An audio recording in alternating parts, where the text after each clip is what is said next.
अस्सलाम वालेकुम, नमस्ते, सत श्री अकाल। उम्मीद करता हूँ कि होंगे खुश हुए। मैं हूँ तारीक नाज़िम, मेरे साथ मौजूद हैं। अस्सलाम वालेकुम, नमस्ते, सत श्री अकाल। मैं हूँ सवेरा खान। तो चलते हैं वीडियो की तरफ कि करेंगे बहुत सारी बातें। So let's go. तो दोस्तों वीडियो का टाइटल है दश दशत दहशत दश दश महाकुंभ सीएम योगी प्रयागराज। स्टार्ट करते हैं वीडियो को। योगी आदित्यनाथ जिस तरह से चाहते थे दशत। वैसा ही दिव्य और भव्य महाकुंभ चल रहा है। महाकुंभ के 2 मुख्य स्नान हो गए और डुबकी। करोड़ों सनातनियों ने डुबकी भी लगा ली। सीएम योगी महाकुंभ शुरू होने से पहले तो कई बार कुंभ नगरी में आ चुके हैं, नहीं। लेकिन कुंभ शुरू होने के बाद नहीं आए। योगी आदित्यनाथ 100 घंटे 100 बाद घंटे बाद। महाकुंभ आ रहे हैं और वो अकेले नहीं अच्छा। बल्कि अपनी पूरी टीम डुबकी लेकर लगाएंगे। जाएंगे और संगम में डुबकी भी लगाएंगे। यह माना जा रहा है कि 100 घंटे के बाद योगी आदित्यनाथ महाकुंभ में प्रतिज्ञा लेंगे और यह प्रतिज्ञा किसके लिए और क्या होगी, देखिए इस स्पेशल रिपोर्ट में। अब तक मुख्यमंत्री बनकर प्रयागराज आए योगी आदित्यनाथ। जल्द महाकुंभ में श्रद्धालु बनकर आएंगे सीएम योगी।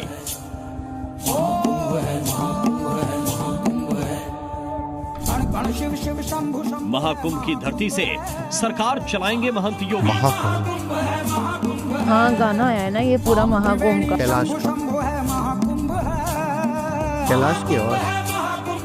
योगी आदित्यनाथ जैसा चाहते थे वैसा ही अलौकिक दिव्य महाकुंभ दिख रहा है। महाकुंभ महाकुंभ शुरू होने से पहले योगी आदित्यनाथ ने कई बार प्रयागराज आकर महाकुंभ की तैयारी पर की चेक किया है। और एक-एक सुविधाओं ये को कश्ती में बारीकी से जांचा था। अब महाकुंभ शुरू होने के बाद पहली बार योगी आदित्यनाथ महाकुंभ नगरी आ रहे हैं, लेकिन इस बार वो मुख्यमंत्री के रूप में नहीं बल्कि श्रद्धालु के रूप में आने वाले हैं। सूत्रों के मुताबिक योगी आदित्यनाथ 20 या 21 जनवरी को महाकुंभ आएंगे और न सिर्फ महाकुंभ में आएंगे बल्कि संगम में आस्था की डुबकी लगाएंगे।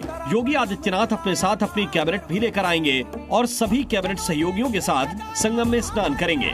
योगी आदित्यनाथ महाकुंभ में कैबिनेट की मीटिंग भी करेंगे। मतलब महाकुंभ की धरती से योगी आदित्यनाथ एक दिन के लिए अपनी सरकार चलाएंगे।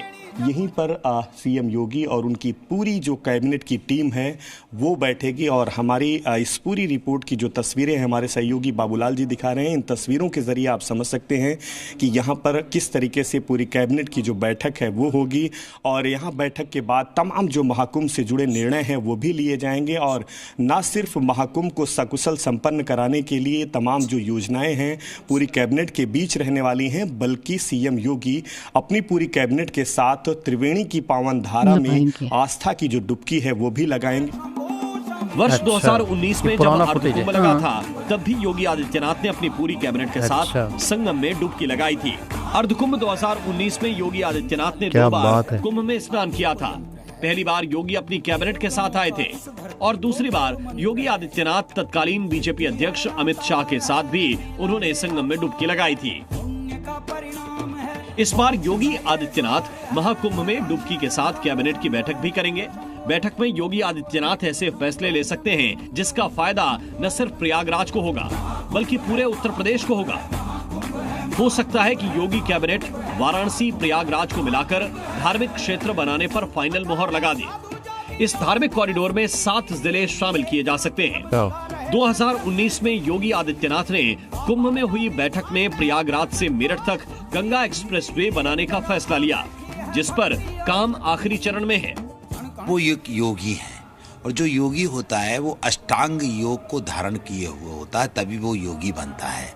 तो उन्होंने जो ये निर्णय लिया है कि मैं अपनी पूरी कैबिनेट के साथ संगम में स्नान करूंगा, ये बहुत श्रेष्ठ नहीं सर्वश्रेष्ठ है, क्योंकि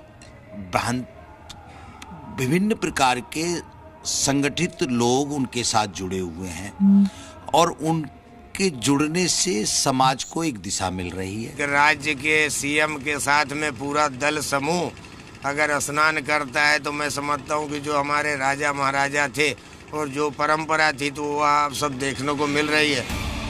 योगी आदित्यनाथ महाकुंभ में कैबिनेट बैठक करने आ रहे हैं तो समाजवादी पार्टी को इस पर भी आपत्ति है। उत्तर प्रदेश सरकार अपनी स्वेच्छा से जहां चाहे वहां कैबिनेट की बैठक करे, लेकिन महाकुंभ जैसी पवित्र स्थली पर पूर्व में भी जैसे कैबिनेट की बैठक सरकार की तरफ से की गई है, योजनाओं को धरातल पर उतारने का झूठा ढोंग और पाखंड किया गया है। कम से कम सरकार को महाकुंभ जैसी पवित्र स्थली को बचाना चाहिए। समाजवादी पार्टी के प्रवक्ता शायद ये भूल गए कि उनकी पार्टी के राष्ट्रीय अध्यक्ष अखिलेश यादव भी महाकुंभ आने वाले हैं। इसका ऐलान उन्होंने पिछले दिनों ही किया था। कुंभ में जाने की जो परंपरा है वो कई मायनों में कई तरीके से परंपराएं हैं। कुछ लोग गंगा स्नान इसलिए करने जाते हैं पुण्य के लिए, दान के लिए, कुछ दान के लिए जाते हैं, और कुछ लोग जो पाप करते हैं अपने पाप धोने जाते हैं। तो हम लोग पुण्य के लिए जाएंगे और दान के लिए जाएंगे। अखिलेश महाकुंभ में नहाने नहीं आ रहे हैं क्योंकि उन्होंने तो पहले ही हरिद्वार में गंगा स्नान कर लिया है। मकर संक्रांति के दिन ही अखिलेश ने हरिद्वार में गंगा में डुबकी लगाई, जबकि योगी आदित्यनाथ अगले हफ्ते संगम में डुबकी लगाने आएंगे। ये वो जगह है जहां से पूरी कैबिनेट के साथ तो उनका आगमन होगा। सामने का जो इलाका आप देख रहे हैं ये जेटी विशेष तौर पर बनाई गई है, कह लें कि विशेष तौर पर तैयार की गई है, और यहीं से जो आगमन है उनकी पूरी कैबिनेट और पूरी जो टीम है उसका होगा। और यहीं से जो पूरी कैबिनेट की जो टीम है उसके साथ सीएम योगी बोट का सहारा लेंगे और सीधे सामने संगम नोस का इलाका है वहां पहुंच करके मां त्रिवेणी की गोद में आस्था की जो डुबकी है वो लगाएंगे। 2019 में योगी ने अर्धकुंभ में स्नान किया था और 3 साल बाद 2022 में वो फिर से यूपी के सीएम बने। अब योगी आदित्यनाथ 2025 के महाकुंभ में स्नान करने आ रहे हैं। सवाल है कि क्या फिर 2027 के चुनाव में इस स्नान का असर दिखेगा और फिर से यूपी की कमान संभालेंगे। इस बार महाकुंभ में योगी आदित्यनाथ अपनी कैबिनेट के साथ 20 या 21 जनवरी को आ रहे हैं। उस दिन उसके आसपास कोई मुख्य स्नान पर्व नहीं है। ऐसा इसलिए ताकि महाकुंभ आने वाले श्रद्धालुओं को कोई दिक्कत ना हो। मोहम्मद गुफरान, ज़ी मीडिया, महाकुंभ नगरी। जी जनाब, ये थे सीएम योगी और मैं समझा कि सीएम योगी आए हैं और स्नान किया है, लेकिन ये 2019 का जो कुंभ था उसका क्लिप लगाया था। तो ऐसा लग रहा था कि इसे अच्छा आएंगे तो सही, ये तो लगाएंगे योगी है तो लाजमी बात है। पीएम मोदी भी मेरे ख्याल में एक तरीके से अनाउंसमेंट ना होगी या तो एकदम से कोई सिस्टम होगा, कब नहीं होगा ये नहीं पता। तो यकीनन पीएम मोदी भी डुबकी लगाएंगे और सीएम योगी भी लगाएंगे। और अपने जो इस पर भी सियासत कैसी हो रही है, मुझे तो लगता है सियासतदानों के स्क्रिप्ट लिखे जाते हैं। अखिलेश यादव कह रहे हैं कि कुछ लोग किस काम के लिए जाते हैं, कुछ लोग किस काम के लिए जाते हैं, और कुछ लोग पाप धोने के लिए जाते हैं, कुछ लोग दान करने के लिए जाते हैं और कुछ लोग महाकुंभ के लिए जाते हैं। तो बोला हम लोग दान के लिए और महाकुंभ के लिए जाएंगे, पाप धोने के लिए नहीं जाएंगे। किस तरीके से बहुत कुछ कहेंगे और बहुत कुछ नहीं भी कहेंगे।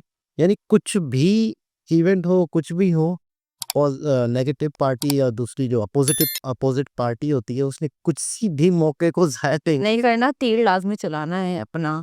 और अभी जैसे मैंने कहा किसी वीडियो में मैंने कहा था कि जैसे अपने पाप धोने के लिए लोग जाते हैं, तो किसी भाई ने कमेंट किया कि जाने अनजाने में जो पाप हो जाते हैं, यानी कि जो पाप किए हमने, यानी कई पाप ऐसे भी होते हैं जो इंसान किसी की मर्जी नहीं होती, जाने में भी हो जाते हैं, अनजाने में भी होते हैं। हर तरह के पाप धोने के लिए लोग जाते हैं। अब जैसे योगी जी हैं तो जाहिर सी बात है उन्होंने कोई पाप किया है नहीं किया, लेकिन जाने अनजाने में कोई गलतियाँ ऐसी चीज़ें होती हैं, तो ये कौन सा इंसान जो है वो फरिश्ता है। ऐसा ये हर इंसान से कहीं ना कहीं गलती न कोई होती है। तो गंगा स्नान ज़रूरी है और अपने पाप को धोना ज़रूरी है। लेकिन ये कह रहे हैं कि यानी कि ये एक तरह से अखिलेश यादव ये कह रहे हैं कि मैं पाप धोने के लिए नहीं जा रहा हूँ, मैं फरिश्ता, यानी इनसे कभी ज़िंदगी में कोई गलती ना हुई हो, मैं दान के लिए जा रहा हूँ। तो इनसे कभी देखो कितनी अजीबोगरीब बात करके कि इनसे जैसे कोई कभी ज़िंदगी में कोई मतलब इतने बड़े हो गए तो बचपन से लेकर इतनी उम्र तक कोई गलती नहीं हुई, किसी को हर्ट नहीं किया इन्होंने, किसी का दिल नहीं दुखाया, किसी से कोई लड़ाई नहीं हुई, झगड़ा नहीं हुआ, किसी जो हर का मतलब होता है छोटे पाप, बड़े पाप, बहुत सारे पाप होते हैं। गलतियाँ होती है, शायद सी बातें, हर तरह की गलतियाँ होती है, ज़रूरी नहीं आप नेगेटिव ही सोचो, बहुत सारी गलतियाँ होती है। तो योगी जी जब जाएंगे तो वो मंजर देखने के काबिल होगा, क्या निज़ाम होगा, क्या सिस्टम होगा, क्या अलग से। अच्छा उस दिन रखा जा रहा है जिस दिन बहुत बड़ा स्नान ना हो, ताकि उसकी वजह से आवाम को प्रॉब्लम हो, या नॉर्मल दिन होगा जिस दिन ज़्यादा भीड़ ना हो, उस दिन इस तरह से किया जाएगा। खैर देखते हैं वो दिन कब आएगा। दोबारा किसी और विषय आपसे 5 दिन बाद आएगा। 100 घंटे का कह रहे हैं, अब 100 घंटे है ना। 100 घंटे 20 या 21 तारीख को बोलने तो दोबारा किसी और साहब से मुलाकात होती है, जब तक के लिए ख्याल रखिए, अल्लाह हाफिज।